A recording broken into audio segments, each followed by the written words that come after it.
What is critical immigration theory? Okay, let's find out.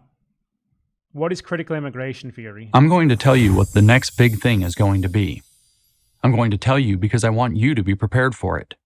I know what it is, not because I have the power to look into the future, but because I know how the left thinks. And if you know how the left thinks, it's obvious. Are you ready? Critical immigration theory. No, not critical race theory, CRT. Critical immigration theory, CIT. What the fuck does Let me explain. What could that possibly mean? The left currently prefers one mode of analysis above all others. It's called critical theory. The great thing about critical theory is that it's so flexible. Stick any word James Lindsay, this is the dumbest guy alive. Incredible. Found the new discourses. What the fuck is that? No one knows. You might as well call him founder, the James Lindsay Foundation. Between critical and theory, and you have a new way of seeing the world. You didn't say anything. You didn't tell me what critical theory was at all. Put in critical and theory and you have a new way of seeing the world. Are you going to elaborate? After George Floyd died... No, you're not.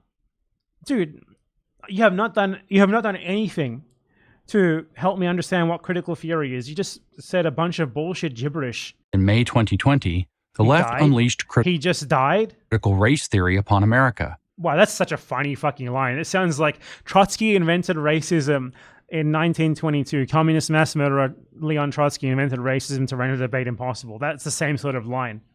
So what happened, according to this narrative, is George Floyd just mysteriously died. He died, right? He wasn't killed. He wasn't murdered.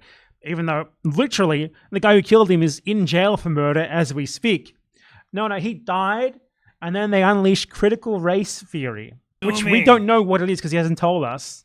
They had been floating around in academic circles for decades, but the Floyd incident, thanks to the left-leaning media, brought it into the mainstream.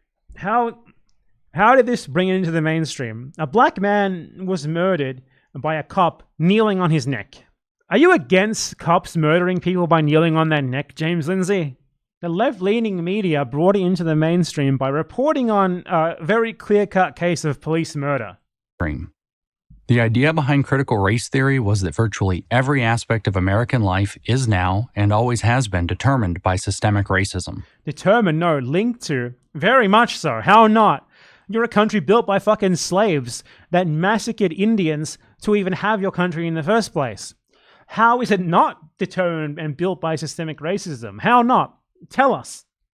The true founding of America was in 1619 when the first slaves arrived. Slave labor built this country. America got rich by exploiting black people, and so on. How not? The view on the left is you either accept this theory or you're a racist.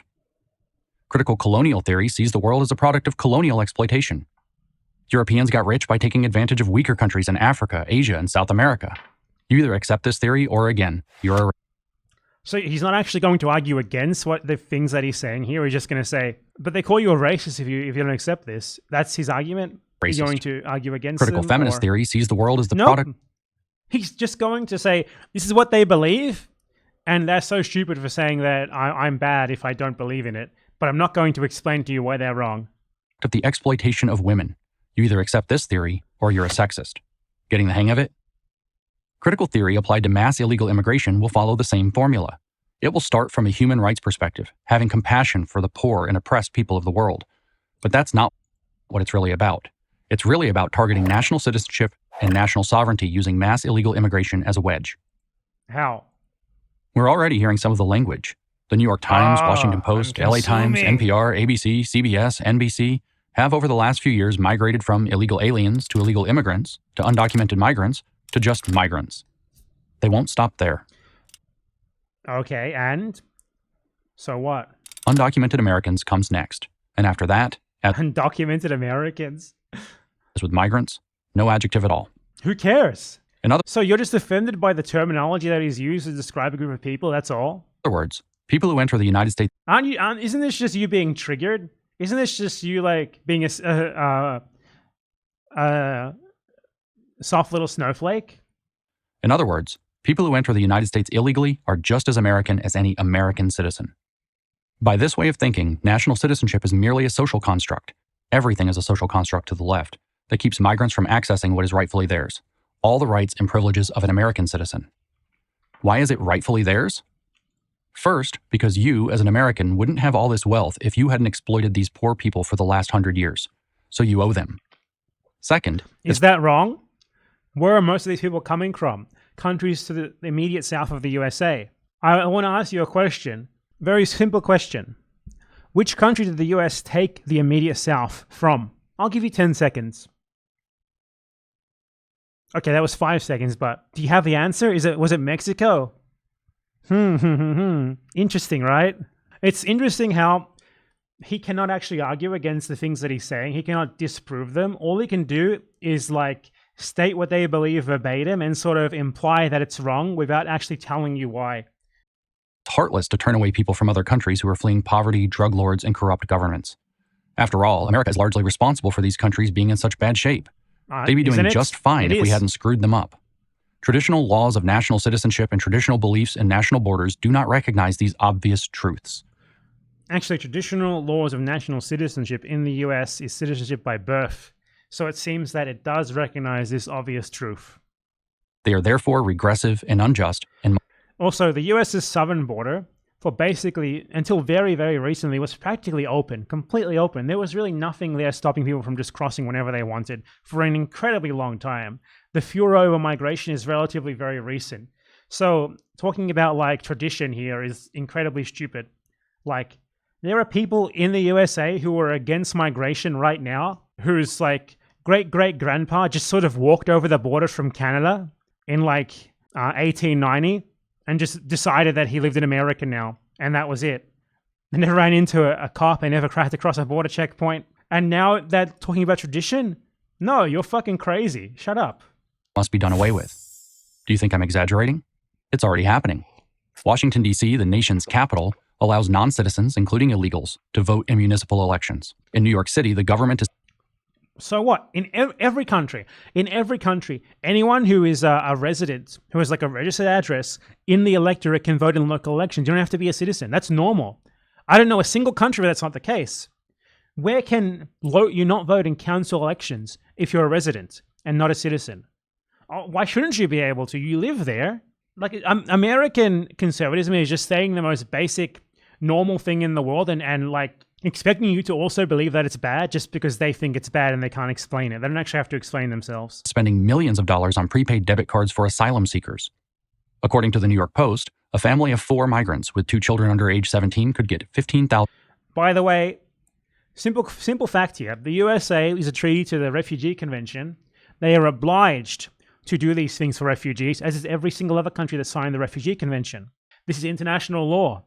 International law, by the way, that the US practically created, that the US claims to uphold, that conservatives like this guy claim to uphold. Yet now, apparently, it's bad that the US, in very limited cases, the US actually flagrantly violates the Refugee Convention. Biden does it all the time by turning away people who are attempting to claim asylum, which is illegal. So, yeah. $200 a year. And in California, the state offers free healthcare to all low-income residents, including illegals. All over the country, public schools, hotels, and emergency rooms are filled with people who entered this country unlawfully. According to the Federation for American Immigration Reform, this is costing... According to like a far-right think tank that literally from the name you can tell what it's about. ...us $150 billion a year. And if you point any of this out, you will be called very bad name. You'll be called very bad name. Cannot actually explain why this is bad, why this is negative. Cannot explain any problems with anything that he's talked about in the video. Just... This is what they believe, and if you are against that, they call you bad name. This is I don't even know who this is for. This is for very dumb people. That's who this is for. If you take critical immigration theory seriously, its logic doesn't stop here. National citizenship isn't meant to be merely watered down. It's meant to be done away with altogether, replaced by global citizenship.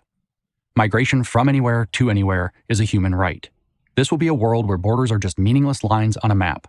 One world with one government is where we need to go. Of course, this transformation will take time and be very expensive, but money is no object. Just print more.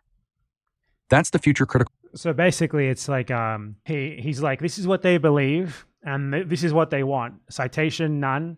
Basically, World Economic Forum 2023 song. This is his conclusion.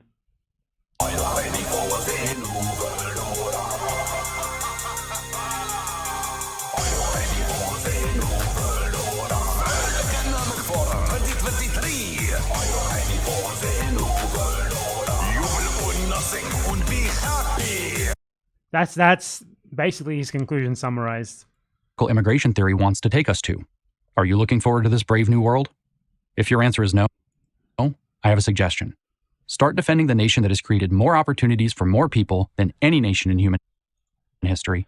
Hey, it seems like this nation that has supposedly created more opportunities for more people than any other nation in human history isn't actually what you think it should have done or what you think it should do, because these people are going there seeking these opportunities and you want them gone. Your rhetoric doesn't seem to actually fit with what you believe here, you dumb fuck. The United States of America. Defend it while you still have it. What are you defending exactly? If that's what you want, then logically would dictate that you would be in favor of migrants coming so that they can bask in the glory of this opportunity that you just talked about. You make no fucking sense. If you want to defend that, you do the exact opposite of what you seem to be implying. Man, PragerU is so dumb. I'm James Lindsay, founder of New Discourses for Founder of New Discourse. What is New Discourses? I bet it's like his own little think tank that he made. I'm the founder of New Discourses. Yeah, and I'm the founder of the Bad Empanada YouTube channel. Founder of New Discourse. It's a podcast. It's a podcast. Founder of New Discourses. It's a podcast that gets 10,000 views per video. I'm the founder of New Discourses. It's my own YouTube channel. I said, like, I joked, man, it's just like if I was the founder of the Bad Empanada channel as if it was some sort of credential. But no, that's literally what it is. Incredible. Anyway, yeah, I'm glad I watched that. Easy content, easy PragerU, quick response, easy game, easy win. Now give me all your money.